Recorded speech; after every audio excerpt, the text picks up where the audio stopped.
ಎಲ್ಲರಿಗೂ ನಮಸ್ಕಾರ.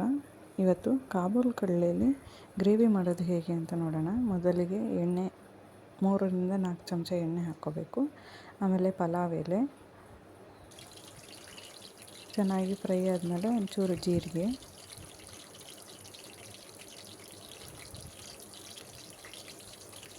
ಎರಡು ಹಸಿಮೆಣಸು,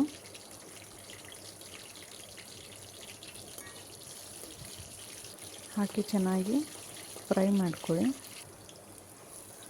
ಸಣ್ಣಗೆ ಹೆಚ್ಚಿರುವಂತಹ ಶುಂಠಿ ಮತ್ತು ಬೆಳ್ಳುಳ್ಳಿನ ಹಾಕ್ಕೊಳ್ತಾ ಇದ್ದೀನಿ.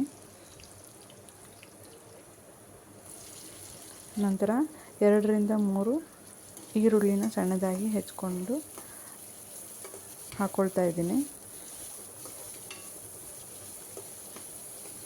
ಸ್ವಲ್ಪ ಕೆಂಪಾಗೋವರೆಗೂ ಫ್ರೈ ಮಾಡ್ಕೋಬೇಕು. ಒಂದು ಅರ್ಧ ಚಮಚ ಉಪ್ಪನ್ನು ಹಾಕ್ಕೊಳ್ತಾ ಇದ್ದೀನಿ.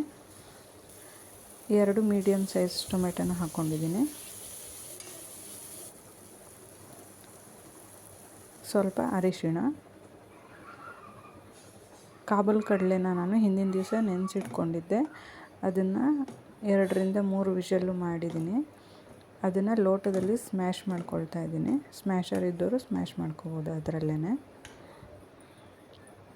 ಸ್ಮ್ಯಾಶ್ ಮಾಡಿದ್ಮೇಲೆ ಅದನ್ನು ಫ್ರೈ ಮಾಡಿರೋಂಥ ಈರುಳ್ಳಿ ಟೊಮೆಟೊದಕ್ಕೆ ಹಾಕ್ಕೊಳ್ತಾ ಇದ್ದೀನಿ. ಹಾಗೆ ಚೋಲೆ ಮಸಾಲ 2ರಿಂದ 3 ಚಮಚ ಹಾಕ್ಕೊಳ್ತಾ ಇದ್ದೀನಿ. ಇದನ್ನು ಚೆನ್ನಾಗಿ ಮಿಕ್ಸ್ ಮಾಡ್ಕೊಳ್ಳಿ. ಹಾಗೆ ರುಚಿಗೆ ತಕ್ಕಷ್ಟು ಉಪ್ಪನ್ನು ಹಾಕ್ಕೊಂಡಿದ್ದೀನಿ. ಆವಾಗಲೇ ಸ್ವಲ್ಪ ಹಾಕ್ಕೊಂಡಿದ್ದೆ. ಚೆನ್ನಾಗಿ ಕುದೀಲಿ.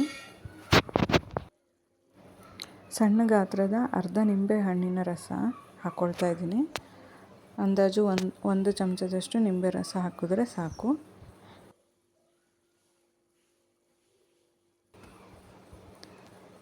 ಸ್ವಲ್ಪ ಕೊತ್ತಂಬರಿ ಸೊಪ್ಪನ್ನು ಹಾಕ್ಕೊಳ್ತಾ ಇದ್ದೀನಿ. ಚೆನ್ನಾಗಿ ಮಿಕ್ಸ್ ಮಾಡ್ಕೊಳ್ಳಿ. ನಂತರ ತಡ್ಕ ಮಾಡ್ತಾಯಿದ್ದೀನಿ. 2 ಚಮಚ ತುಪ್ಪ, 1 ಚಮಚ ಅಚ್ಕಾರದ ಪುಡಿ ಹಾಕ್ಕೊಂಡು ಹಸಿ ವಾಸನೆ ಹೋಗೋವರೆಗೂ ಬಿಸಿ ಮಾಡಿಕೊಂಡು ಅದನ್ನು ಗ್ರೇವಿಗೆ ಮಿಕ್ಸ್ ಮಾಡಿದ್ರೆ ಚಪಾತಿ ಅಥವಾ ಪೂರಿ ಪರೋಟ ಜೊತೆಗೂ ತಿನ್ನೋಕ್ಕೆ ತುಂಬ ಚೆನ್ನಾಗಿರುತ್ತೆ.